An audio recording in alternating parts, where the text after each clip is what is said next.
4 years ago, Sebastian stood outside a small cafe in downtown Munich, rain soaking through his threadbare coat, as his cousin Marcus laughed. "You really think dropping out of university makes you a visionary? You're just lazy." The rest of the family chuckled, sipping lattes under the cafe's awning, never once offering him shelter or warmth. Sebastian had left university halfway through his final year. Not because he wanted to, but because their uncle, who had promised to sponsor his education after his parents' death, suddenly couldn't afford it. Yet, 6 months later, that same uncle bought Marcus a Tesla for graduating with honors. He disappeared after that.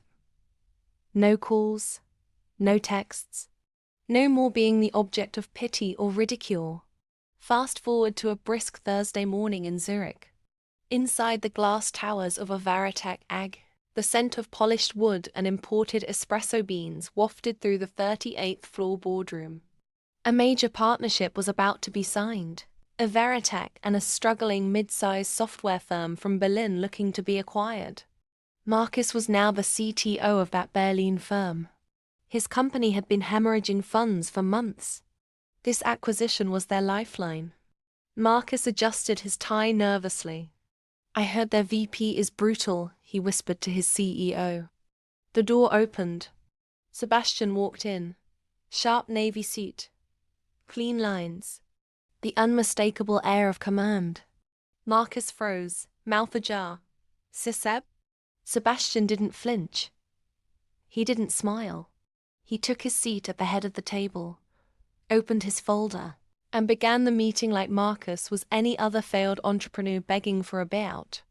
For 45 minutes, Sebastian dissected the company's operations with surgical precision, highlighting oversights, inefficiencies, and unethical data practices Marcus thought were well hidden. At the end, he shut the folder. "I've decided," he said coolly, voice smooth as the room held its breath. "Veritech will not be acquiring your firm. We don't partner with companies built on arrogance and mediocrity." Marcus stood, visibly sweating. "Sab, I didn't mean back then. We were kids' family." "Come on." Sebastian met his eyes. "For the first time in 4 years. You were right that day," he said quietly. "I was a dropout. But you mistook struggle for failure." He stood. "Goodbye, Marcus." That was it. No drama, no raised voices. Just silence. And a door that closed with finality. The next week, Marcus' company filed for bankruptcy. And Sebastian, he caught a flight to Santorini that evening, opened a bottle of wine, and watched the sunset in peace.